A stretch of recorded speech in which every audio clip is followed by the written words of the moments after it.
Air mata keinsafan.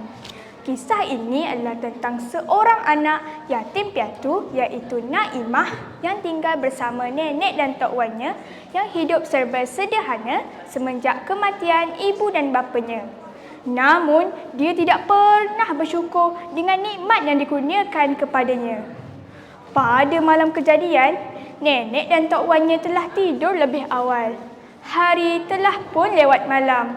Naimah melihat jam pada dinding rumah menunjukkan pukul 12:30 malam. Walaupun hari sudah lewat malam, Naimah masih belum dapat melekkan matanya. Dia bangun dan membuka lampu biliknya. Mata Naimah diam memerhati rumah neneknya. Terdetik di hati Naimah bahawa rumah neneknya sangat usang. Andai ibu dan bapanya masih hidup, pasti hidupnya tidak sesuka sekarang. Dia pasti memakai pakaian yang cantik dan memakan makanan yang lazat sekarang. Dia sudah pasti dilayan bagi seorang puteri kerana ibunya seorang yang kaya. Mata Naimah memandang ke bumbung rumah yang banyak bocor. Dia terfikir lagi, jika hujan, pasti rumah neneknya banjir. Naimah masih belum dapat melekkan matanya dan mengambil keputusan untuk menghabiskan bacaan buku yang dia ambil daripada Aisyah. Naimah terus mencapai bilik sekolahnya dan mengambil buku cerita tersebut. Dia tersenyum sendirian. Jeritan Aisyah masih terngiang-ngiang di telinganya. Masih kedengaran suara Aisyah memarahi Naimah kerana mengambil buku pemberian ibunya. Aisyah merayu kepada Naimah supaya mengambil buku yang lain. Tetapi Naimah masih berdegil dan terus merampas semua buku cerita milik Aisyah. Naimah berpuas hati kerana dapat melepaskan marahnya kepada Aisyah kerana tidak memberi buku kesayangannya. Aisyah merayu dan terus merayu kepada Naimah supaya memulangkan buku tersebut. Naimah naik angin dan terus merampas dan terus menolak Aisyah hingga dia jatuh tersungkur. Naimah berpuas hati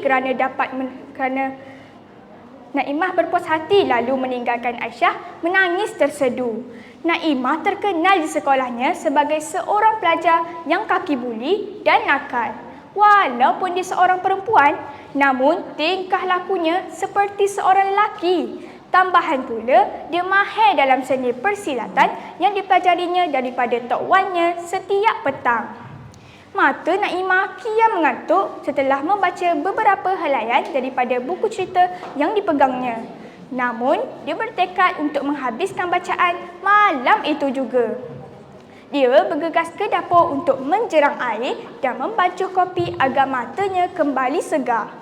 Sengaja Naimah kembali menyambung membaca buku sementara menunggu air mendidih. Mata Naimah kian mengantuk dan tersengguk-sengguk. Dia segera kembali ke dalam bilik. Tiba-tiba, badannya terasa bahang dan terlalu panas. Kedengaran suara riuh rendah.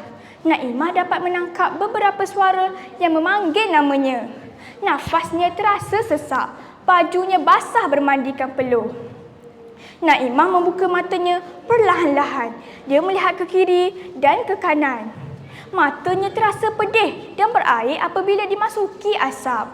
Dia terbatuk-batuk akibat terhidu asap yang memenuhi ruang rumah papan yang sedang dijilat api. Naimah menjerit dengan sekuat hati. Jantungnya berdegup kencang. Terbayang di fikirannya hanya mati sahaja. Wajah ibu dan ayah terbayang di mata. Hatinya diserang rasa sedih dan pilu. Rasa menyesal meliputi hatinya. Dia dapat merasakan kepanasan yang bakal dirinya terima jika dia dihumpankan ke neraka kerana dosa-dosa yang dilakukannya. Naimah memikirkan dirinya yang selalu menyakiti hati orang di sekelilingnya, terutama neneknya. Neneklah insan yang bersusah payah membesarkan dirinya setelah ditinggalkan ibu dan bapanya. Dia suka mencuri, merampas dan mengambil hak orang lain. Dosa pahala tidak pernah difikirkannya. Perkara yang paling teruk adalah dia jarang bersolat, berpuasa dan membaca Al-Quran. Boleh dihitung dengan jari dalam setahun beberapa kali dia menghadap Allah. Nenek dan tok wannya puas menasihatinya, tetapi tidak diendahkannya sama sekali. Naimah menjerit lagi. Namun ceritanya tiada siapa yang dengar kerana suaranya tersekat di kerongkong. Tubuhnya menggeletar memadam api yang kian marak. Matanya liar memandang sekeliling berharap agar ada insan yang akan datang membantunya. Terngiang-ngiang pesanan Tok Wan di telinganya bahawa jika dia berada dalam kesusahan, mohonlah kepada Allah.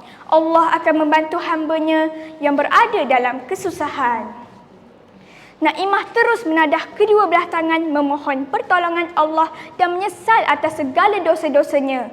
Dia memohon agar Allah memberi keampunan kerana telah melupakannya ketika senang dan memohon agar Allah menyelamatkan dirinya. Naimah sudah tidak berdaya untuk bertahan dalam kebakaran tersebut. Dunianya menjadi gelap sebelum rebah di sebelah kayu yang telah jatuh dijilat api yang sedang marak dari bumbung biliknya. Sayup-sayup terdengar satu suara memanggilnya. Rupa-rupanya suara Syikin, anak jiran sebelah rumahnya. Syikin berasa gembira dan bersyukur kerana Naimah telah selamat. Syikin berpendapat bahawa Naimah mungkin terselamat disebabkan memeluk Al-Quran dengan erat. Al-Quran itu masih dalam pelukan Naimah. Naimah bersyukur kepada Allah kerana telah menyelamatkannya dan memanjangkan umurnya serta memberikan kesempatan kepadanya untuk bertaubat dan beribadah kepada Allah. Semenjak hari itu, Naimah telah berubah menjadi insan yang lebih baik. Dia akur dengan nasihat nenek dan tok wannya dan sentiasa berbuat baik kepada orang-orang di sekelilingnya. Pengajaran daripada cerita ini kawan-kawan, ingatlah kita hendaklah sentiasa bersabar dengan dugaan hidup. Jangan membuli insan yang lemah, taat kepada perintah agama dan sentiasa menghormati orang yang lebih tua agar kehidupan kita sentiasa dirahmati. Sekian, terima kasih.